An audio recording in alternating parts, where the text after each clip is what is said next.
Hello प्यारे बच्चों, फिर से हम आ गए आपके लिए एक्सरसाइज 9.4 को लेकर के कुछ शेष बचे हुए क्वेश्चनों को एक बिल्कुल ही आसान तरीके से हल करके। तो स्वागत है आपका हमारे YouTube चैनल अभिषेक पाठशाला में। जैसा कि आप जानते हैं कि आप यहाँ पर पढ़ते हैं इंटरमीडिएट की मैथमेटिक्स बिल्कुल फ्री और सरल तरीके से।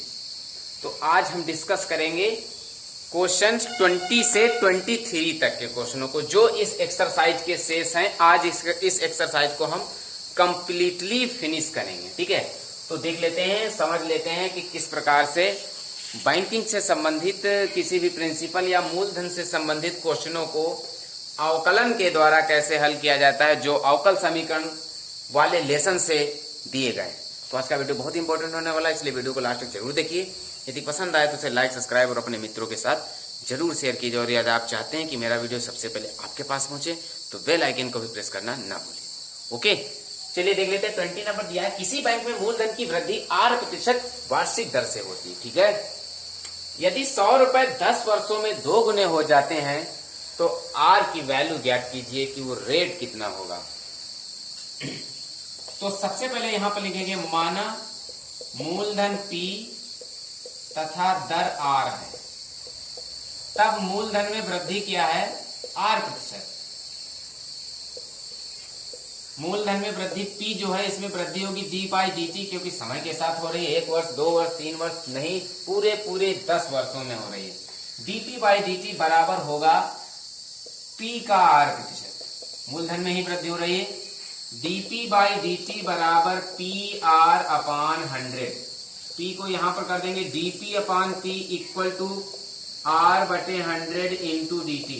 दोनों पक्षों का समाकलन करेंगे, dp/P equal to integration R/100 into dt। इसका होगा log P, इसका होगा R/100 इंटू 1 का होगा t, dt t होगा, प्लस यहां पर लिखेंगे log C। log C को इधर ले जाएंगे, log P minus log C equal to इधर होगा RT/100। इसे लिखेंगे log P/C equal to RT/100। यानी log को जब हम इधर ले जाएंगे तो ये बनेगा P/C इक्वल टू e की पावर RT/100। ठीक है, अब C को गुणा करा देंगे तो ये बन जाएगा P बराबर C e की पावर RT/100। ये एक आपका इक्वेशन निकला है। ठीक है, क्लियर है। अब क्या करेंगे, अब कह रहा है कि यदि 100 रुपए, तो मान लेंगे t बराबर 0 और p बराबर 100 मान लीजिए। इसे रख देते हैं इस इक्वेशन में। चलिए रख देते हैं इसमें t बराबर 0 p बराबर 100। तो ये हो जाएगा 100 इक्वल टू c e की पावर r इंटू 0/100। तो 100 इक्वल टू c e की पावर 0, c की वैल्यू आ जाएगी 100। इस c की वैल्यू को हम इसमें पुट करेंगे, इसे क्वेश्चन फर्स्ट मान लेते हैं। ठीक है, c का मान समीकरण 1 में पुट करेंगे तो p बराबर 100 e की पावर RT/100 ये बन जाएगा आपका। अब इसी में फिर पुट करेंगे क्या, जब p बराबर 10 वर्षों में 2 गुने हो जाएंगे तब p कितना हो जाता है 200 हो जाता है। तब r की वैल्यू ज्ञात करें, फिर को इसको इसी में पुट करेंगे। तो देख लेते हैं 200 इक्वल टू 100 इंटू e की पावर r इंटू 10/100। 100 को अपान में ले आएंगे यहाँ पर ऐसे, ये हो जाएगा e की पावर r/10। 1 0 कैंसिल हो जाएगा। इसे लिखेंगे 2 इक्वल टू e की पावर r/10। e को जब हम इधर लाएंगे तो ये बन जाएगा log e/2 equal to r/100। r/10 है, 100 नहीं, r/10। तो log e/2 की वैल्यू दी गई है 0.6931 इक्वल टू r/10। 10 से गुणा कर देंगे, 0.6931 गुणे 10 इक्वल टू r। गुणा हो जाएगी 69310। 4 अंकों बाद दशमलव लगेगा तो यहाँ पर लगेगा इक्वल टू r। तो r का अभीष्ट आंसर आएगा 0.693%। ये होगा। अब बात कर लेते हैं 21 की। दिया है किसी बैंक में मूलधन की वृद्धि 5% वार्षिक की दर से होती है। इस बैंक में 1000 रुपए जमा कराए जाते हैं, तो ज्ञात कीजिए कि 10 वर्ष बाद ये धनराशि कितनी हो जाएगी। दिया है e की पावर -5 की 0 1.648। तो यहां पर लिखेंगे माना मूलधन P तथा दर R है। ठीक है, तो मूलधन में वृद्धि हो रही है यानी पी में वृद्धि हो रही है, डीपी बटे dt इक्वल टू आर प्रतिशत पी का। तो ये बनेगा dp बटे dt इक्वल टू पी गुणे 5%, पी का 5% होगा। तो ये होगा dp बटे dt इक्वल टू 5p अपान 100 को कैंसिल करेंगे, इसे लिखेंगे dp upon dt equal to 0.053। p को यहाँ पर लिख लेंगे dp by p equal to 0.05 into dt। दोनों पक्षों का समाकलन कर देंगे, dp बटे p equal to integration 0.05 into dt। इसका होगा log p equal to 0.05 into t, इसका समाकलन t के सापेक्ष t होगा, प्लस यहाँ पर लिखेंगे log c। log c को इधर ले लेंगे तो ये बन जाएगा log p minus log c equal to 0.5t। इसे लिखेंगे log p by c equal to 0.05t। Clear है? log को इधर ले जाएंगे, इधर होगा p बाई c, ये बनेगा e की पावर 0.05t। c को गुणा करा देंगे, p बराबर c e की पावर 0.05t। ये एक इक्वेशन आपकी बन जाएगी। इस बैंक में 1000 रुपए जमा कराए जाते हैं। लिखेंगे जब t बराबर 0 p बराबर 1000, तब हल कर देंगे 1000 इक्वल टू c e की पावर 0। तो c की वैल्यू आपकी आएगी 1000। इस c की वैल्यू समीकरण 1 में रखेंगे, c का मान समीकरण 1 में रखने पर समीकरण 1 है p इक्वल टू 1000 e की पावर माइनस 0.05t। ठीक है, अब यहां पर फिर से पुट करेंगे क्या, जब t बराबर 10 कराए जाते हैं तो 10 वर्ष बाद ये धनराशि कितनी होगी, जब t बराबर 10 p बराबर क्वेश्चन मार्क ज्ञात करना है, p कितना होगा।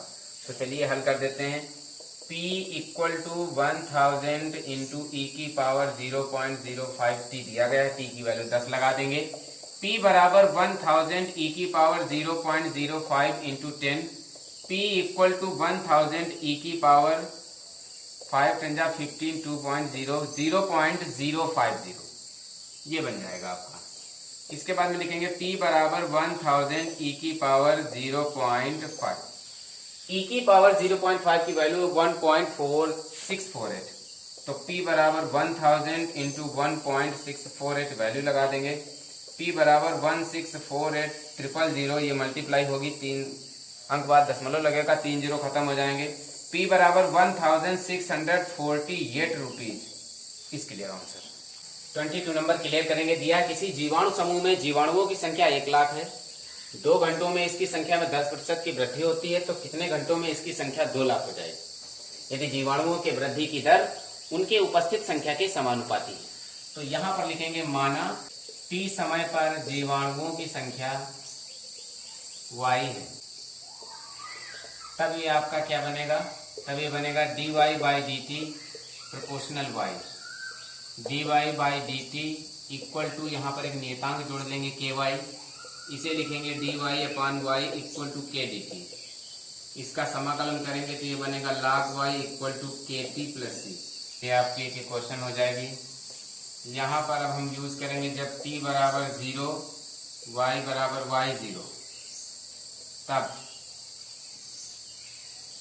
पुट कर देंगे log y equal to c, c की वैल्यू होगी log y, इसको यहाँ पे यूज करेंगे, y की जगह y0, log y0 equal to c होगा, c की वैल्यू को समीकरण 1 में पुट करेंगे तो ये बनेगा log y equal to kt plus log y0। log y0 को इधर ले लेंगे, log y minus log y0 equal to kt, ये बनेगा log y upon y0 equal to kt। ये एक दूसरी इक्वेशन होगी। यहाँ पर लिखेंगे चूंकि 2 घंटों में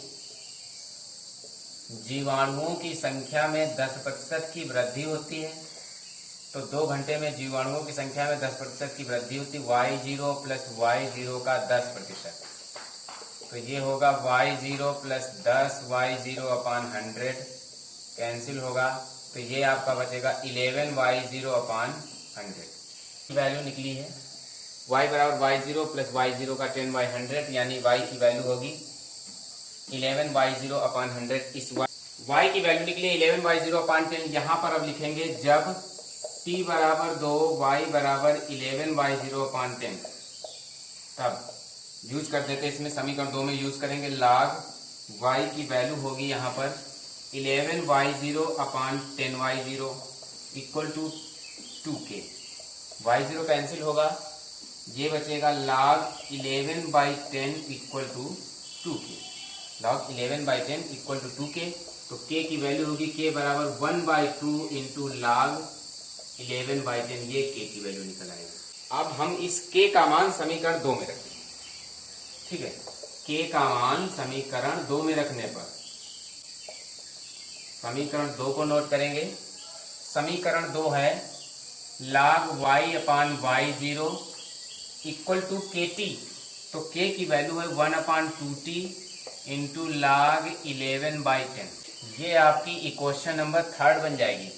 अब यहाँ पर हमें देखना है यदि जीवाणुओं की संख्या की वृद्धि दर क्या हो रही है, कितने घंटों में जीवाणुओं की संख्या 1 लाख से 2 लाख हो जाए। तो यहाँ पर लिखेंगे जब जीवाणु 1 लाख से 2 लाख हो तब ये होगा y/y0 इक्वल टू y की वैल्यू होगी 1 लाख 2 लाख, y1 की वैल्यू होगी इतनी।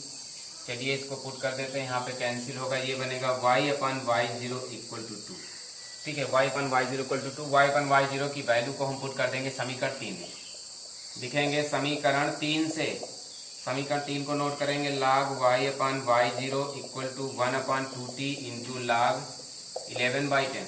तो ये इसे लिखेंगे log 2 equal to 1/2t into log 11/10। 2 को यहाँ पर गुणा करा देंगे तो ये बन जाएगा 2 log 2 equal to t into log 11/10। इसको अपान में कर देंगे तो ये बनेगा 2 log 2 upon log 11/100 equal to t। ये इसका अभीष्ट आंसर होगा।